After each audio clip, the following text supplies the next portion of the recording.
Hi there, my name's Laura Agar Wilson and I run a website called wholeheartedlyhealthy.com. I'm a health coach, I'm also a professional blogger and a professional health writer and recipe developer. It's a bit of a mouthful to try and say that one. But I've been health coaching for 4 years and I'm really passionate about not only the changes in my clients' and customers' lives that I've been able to support them to create, but also the change actually in my own life, that being able to do this as a business and as a way to make a living has actually enabled me to achieve. So today I wanted to share just some tips really for my own journey, and I've called this kind of like 8 ways to be a successful health coach. I think what's really important to say at the start is that success is such a it's such a personal thing, and what's successful for me is probably not what's successful for you or successful for the next person. So I think it's really important to kind of think about what success is for you, and some of the tips will kind of touch on what that is. But in terms of, for me, success for me was to be able to quit my job and do this as a full-time gig. Success for me is to be able to make enough money to support my family. And myself, and to keep the roof over our head, and but live, a good, abundant life. Success for me is being able to help as many women as I can with the issue that I'm really passionate about, which is generally changed a little bit since I actually started coaching, which perhaps we'll talk a little bit about as I get going, and how it's okay to change what it is that you want to do. So I just wanted to kind of share some of these tips to hopefully inspire you and give you some ideas when it comes to your own health coaching practice, whether you've actually completed a qualification, you're ready to start as a coach, whether you're already a veteran coach and you've been doing it for years, or whether or not you're just at that stage where you're thinking that you might want to become a health coach and you're a bit, intrigued about what it might take to get to the point where you're successful. So like I said, the first thing is just to make sure that you're clear about what your success is. And actually the first point is to have a vision. That's the first thing that I would say is really important to be a successful health coach, is to just have that vision for not just for where you want your business to go, but for what you want your life to look like. Because ultimately for a business to be successful, it needs to flow with your life as well. It needs to fit in well with your lifestyle. Because what I found more and more is that doing something like this and being self-employed and being kind of your own boss, your business has to gel with your life, because if it jars with your life, it's going to be really hard to make that business a success. So having a kind of joint vision for what you see your life to be like, and how your business fits in with that, and how your business supports your life and your life supports your business, I think is a really good place to start. And something that I used to do quite a lot of, and I'm totally unapologetically into the woo-woo stuff, so I'll probably dip in a bit of that. But I really love creating vision boards. I've got secret boards on Pinterest is a really good place to start. Just create a secret board on Pinterest and just pin lots of images about how you want your business to feel and what you want your life to look like. There's also a fantastic exercise that you can do called the ideal day exercise, where you just write out in really detail, precise detail about what you want your ideal day to look like, and that should really help give you some ideas about what you want your business to look like to support you getting towards that ideal day. So that's a really good one to look at. At the same time as having this grand vision for yourself and your business, there's also needs to be a bit of flexibility under that, because what I found is that one of the benefits actually of being self-employed is that you can be flexible and change direction. And that might not be about a negative thing. It could be that actually you're just like, well, actually I'm more interested in this thing now, and I'm really passionate about this, and actually I want to change track. And that's totally fine as well. When I first started my training to become a health coach, I really thought that my business was going to be based around delivering community projects.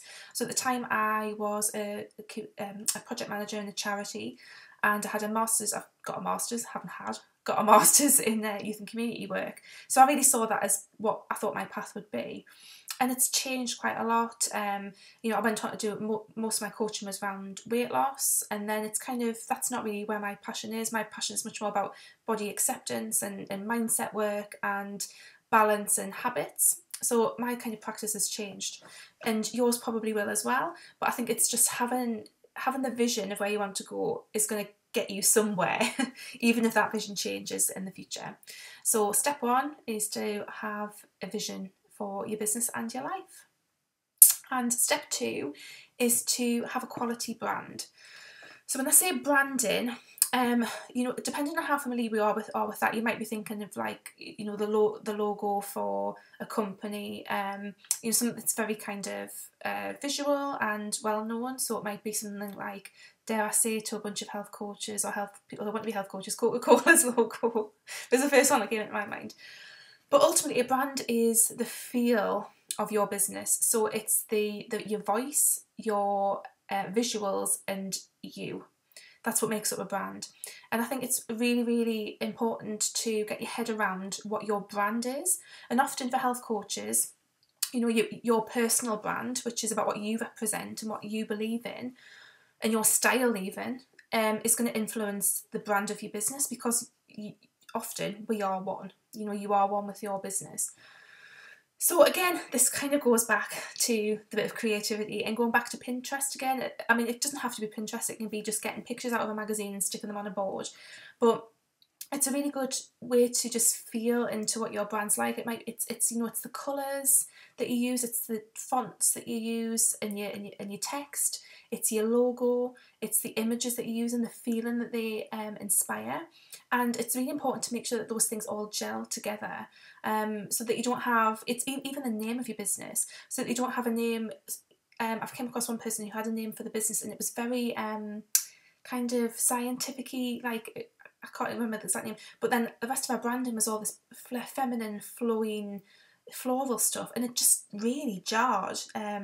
So having things that kind of work together, and this is where in the future, and it might not be feasible for everyone at this moment in time, but working with someone to help you develop some of the visuals and things for your brand is really good. But don't forget, there's so many things that you can DIY, and I DIY'd like pretty much everything up until about the last year and a half of my business. I was DIYing most things, so there's ways that you can do it.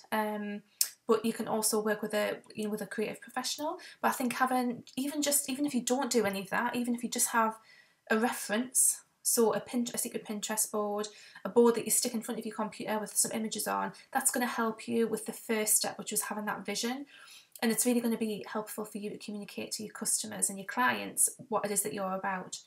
So there's a really, really good book which is called Style Your Brand, and check that out if you're interested in more information about branding. And there's lots of interesting information in there about colours and how colour psychology relates to what, you know, how we present ourselves as businesses, and how important it is to have some green elements when you're dealing with health, which is quite interesting. So if you don't have green going on, you might want to add some green.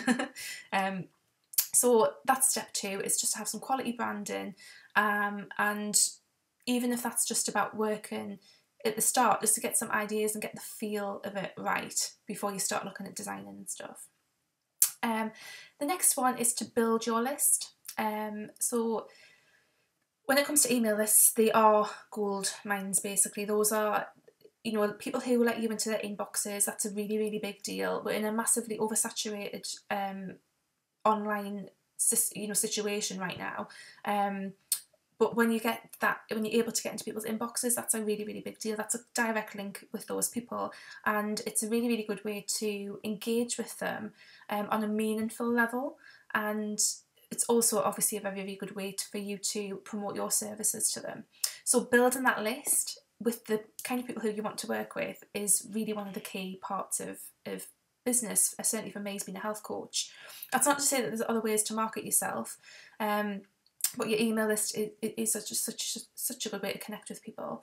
So some of the strategies that I've found are really, really useful for building my email list is to offer something of really, really high quality and high value for free in exchange for the person's email address. So this is often called opt-ins, or an opt-in offer, or a lead magnet. And my current lead magnet, if you like, is a kind of quick start guide and 2-week meal plan. But what you want to think about is making sure that opt-in, that lead magnet, is something that your ideal, kind of the people who you'd ideally like to work with would want, would need. And I'll come on to a little bit about the kind of ideal client stuff because that's a really interesting conversation. But I think it's useful just to have someone in mind, a kind of person in mind who you want to be supporting. It could also be, if you look at it from, what's the problem that you're going to solve for people. So if it's about, improving people's digestion, having something that opt-in that's based around that. Top 10 top foods for supporting your digestion or something along those lines. And there's a really, really great tool that you can use to help you create that, and that's called Canva. So I'll put links and things in around this video and whatnot. But Canva's a really, really great free tool that you can use to create PDFs, and that's a brilliant way to go. You can then use, you've got a couple of choices when it comes to how to manage your email list. Most people will be familiar with MailChimp, which is the biggest free email list provider. I recently changed from MailChimp to a system called ConvertKit. And that's really helped me build my list. And the reason is that it's very easy to, just within a blog post, to put in a content upgrade, which a content upgrade is basically something relating to the content that you've blogged about, but that is like a PDF or a worksheet or a printable. And ConvertKit makes it very, very easy to manage that process of someone giving you their email address to get that content upgrade, and that in turn kind of builds your email list. Ultimately, it's about just making sure that that offer is there, it's on the front page of your website, that you've got somewhere where people can sign up. It's very, very clear and simple that people can sign up to your list. If you're doing any events, making sure that you've got like a little sheet of paper where people can leave their email addresses. That's a really, really good way to do it as well. So just kind of focusing on that, on building your list is a really, really great tactic, I think, and it ultimately can really help you become more successful as a health coach if you've got that list in place. I'm looking down at my notes now. I think one to number 4 is diversify your income streams. So again, this might not ring true for like every health coach, but in my experience, I think this is a really important point. For most of us, certainly what I found as I went on was that one-to-one coaching wasn't going to be my main source of income, and it hasn't been since the very, very early days of my business. So at the moment, my income comes in from various different sources, which I kind of group together. So one-to-one work with people around health coaching. I also do one-to-one business mentoring. Shameless plug if you're interested, you can email me. So I do some business mentoring. I also do a lot of freelance work, which is something that's really picked up over the last year and a half, and that includes writing books. Recently I've edited a magazine, creating recipes for magazines, doing talking at events, presenting to panels and whatnot in London. So the freelance work is really, really picked up. I also have my e-courses. So I've previously run a course called Fabulous You. I've also got an e-course at the moment called The Mindset Makeover, and I'm about to launch a membership product which is called the Balance Club, which is going to be my signature program. And I also work with brands professionally through my blog. So I've got quite a few different streams of income. And that's what I feel is, because ultimately it's not putting all of your eggs in one basket. It means that you've got that diversity. If one area of income isn't performing as well, you've got other areas of income to support you. But ultimately, it's about creating that kind of balance in your own business.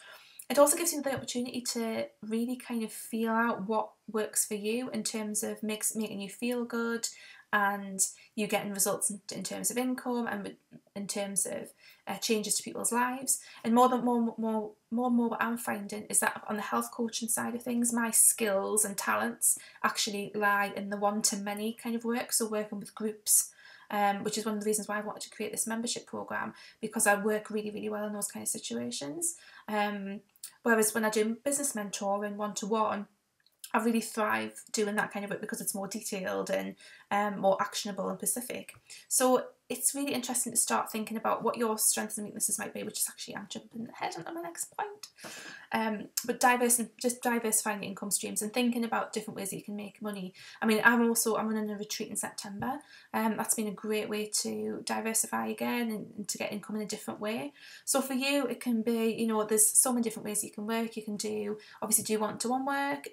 You can do workshops. You can run retreats. You can work in the community, and If that's something that you're interested in, I've got quite a lot of knowledge around getting funding and things to run projects in the community.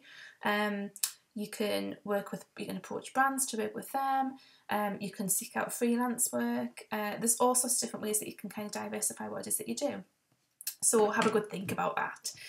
But I do think that helps you to become successful, because although some people might say, well, that's diluting what it is that you do, I think ultimately what I've found is that all those things interplay. So when I've written a book, the publicity from that book has supported me to get more people onto my list who have in turn become clients.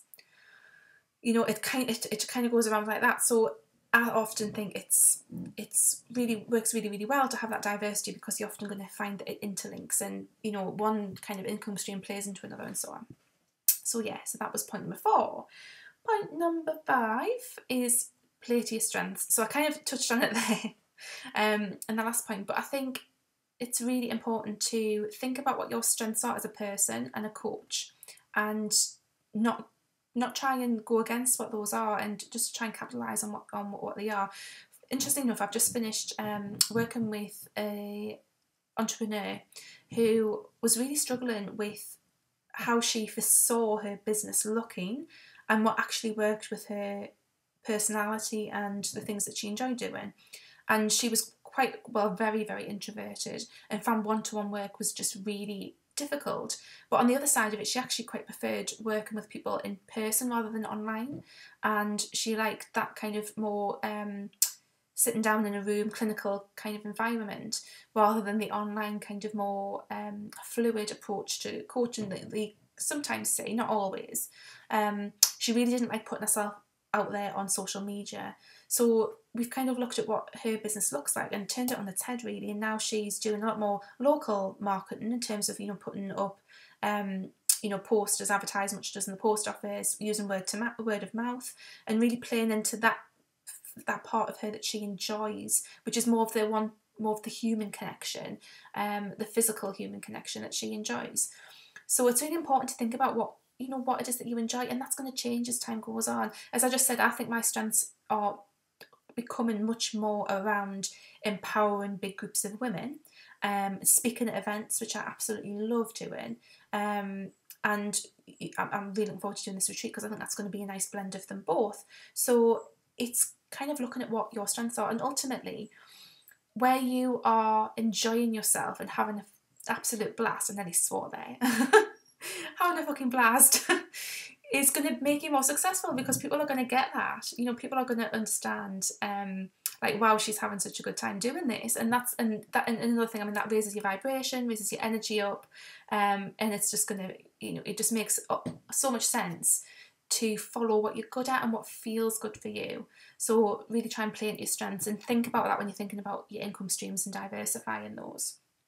The next point is to collaborate, and again, this has been something that's been really important to me throughout my journey as running Wholeheartedly Healthy, is to work with other people. And often what we find, and again, this is something I've definitely struggled with, is we kind of get that whole competition thing, and we think, oh my god, there's already so many health coaches out there, there's these massive food bloggers on Instagram with the beautiful blonde hair and the gorgeous green juices, and oh my god.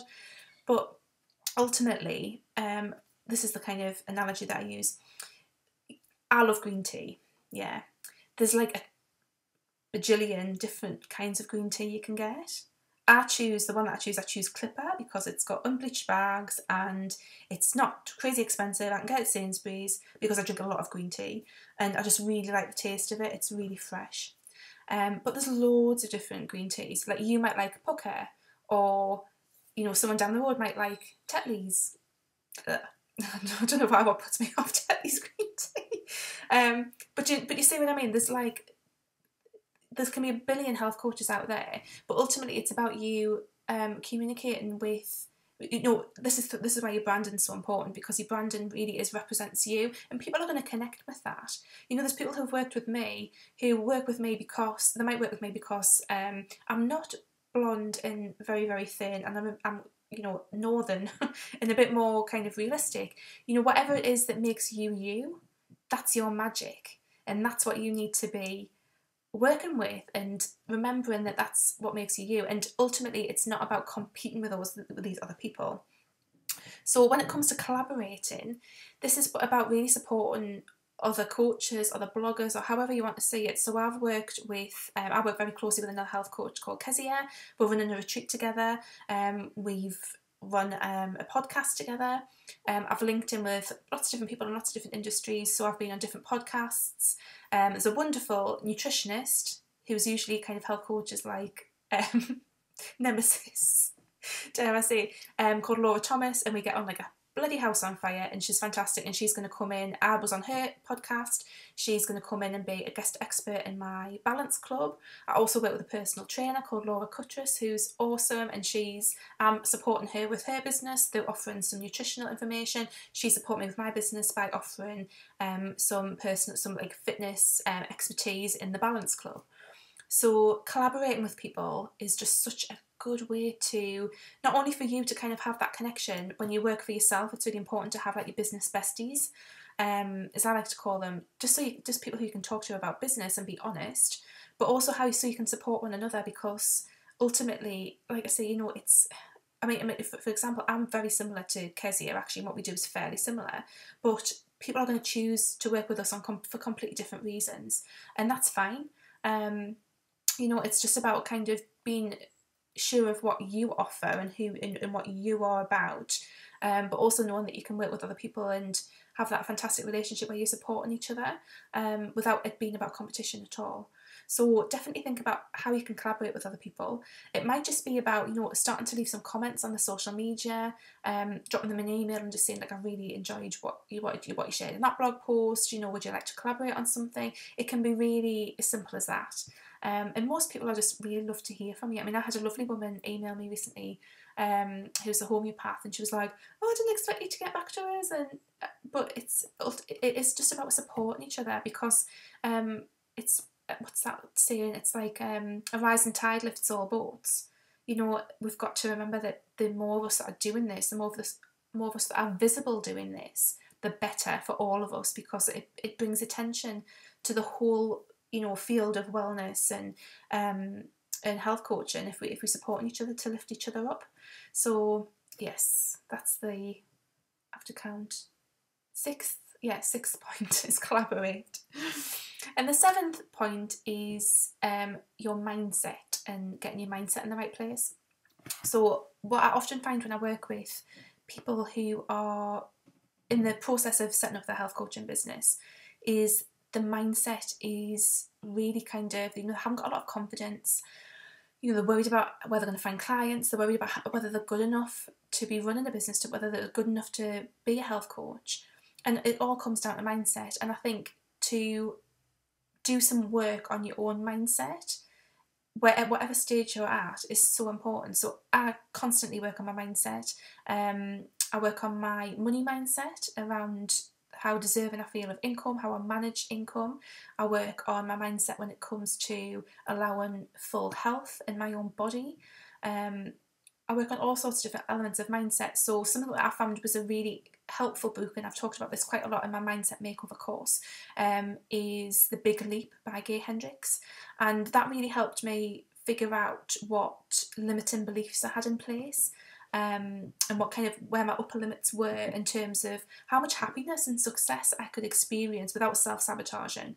And not only is that going to be good for you, it's going to be good for when you work with your clients, because I've done so much work around this now with clients, around, you know, identifying those limiting beliefs and going back into the past and looking at what's happened to you in the past that's actually impacting your life now and your decisions now and how you self-sabotage now.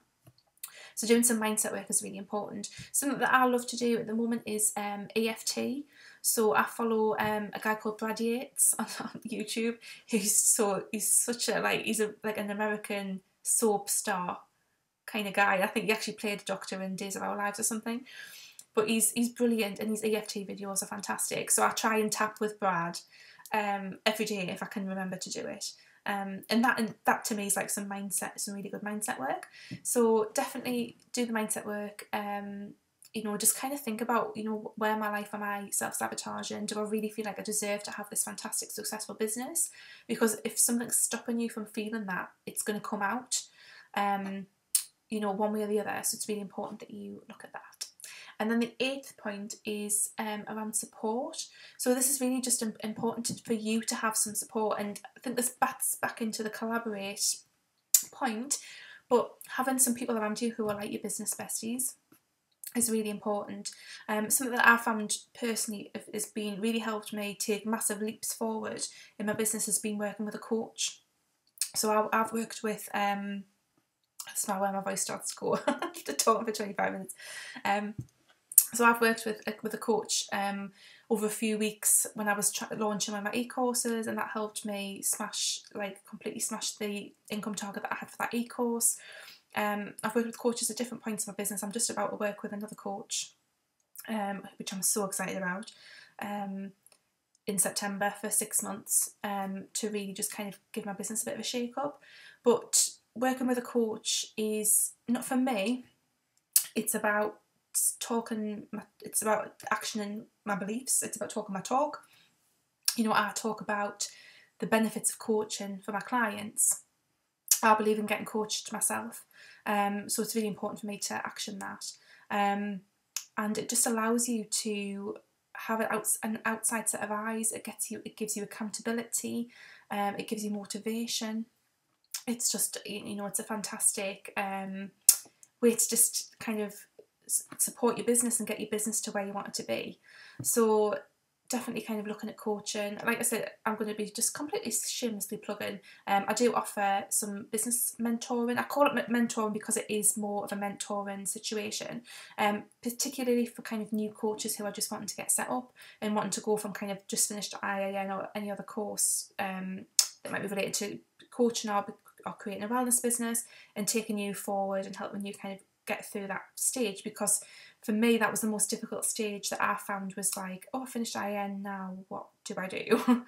And I can remember having massive big pieces of paper with things like all the steps broken down as to what I wanted to do and what I needed to do, and I would have so benefited from a coach at that stage.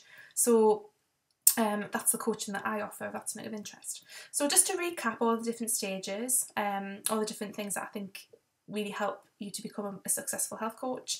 The first one is to have a vision for your life and your business. The second one is to have a quality brand.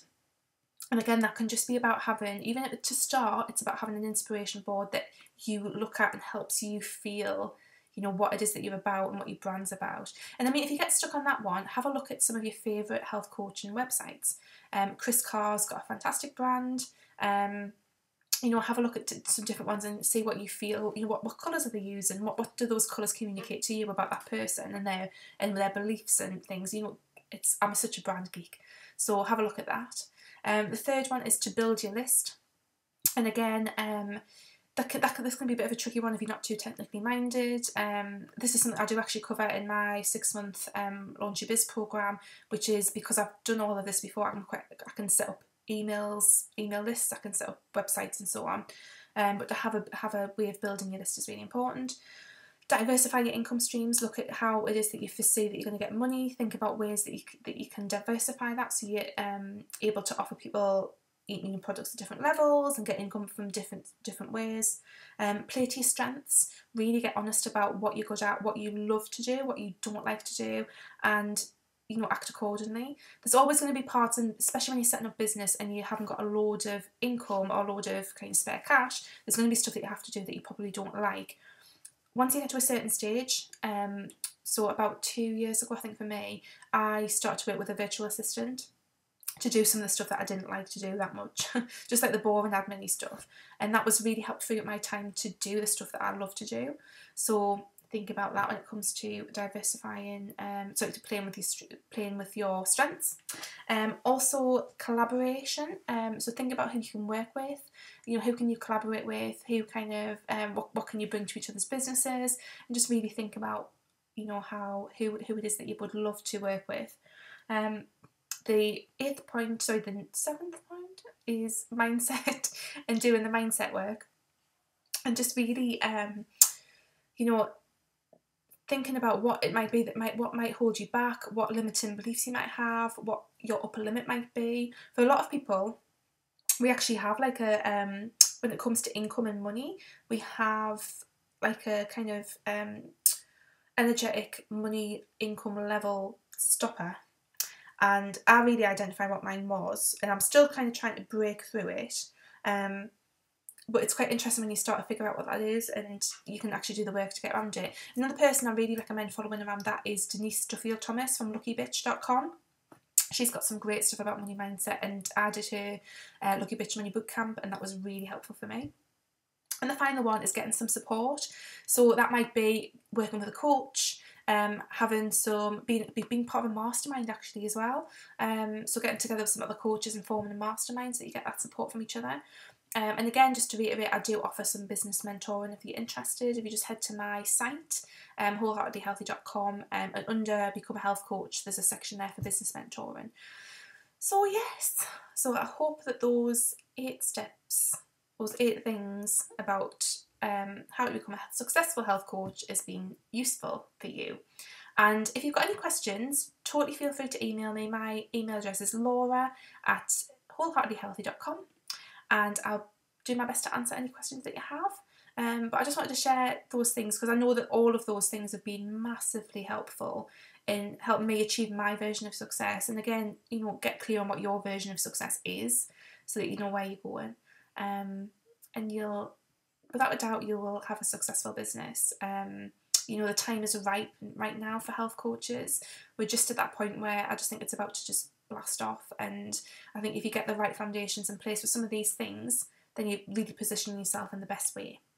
So I hope that was helpful, and I will hopefully see you again soon.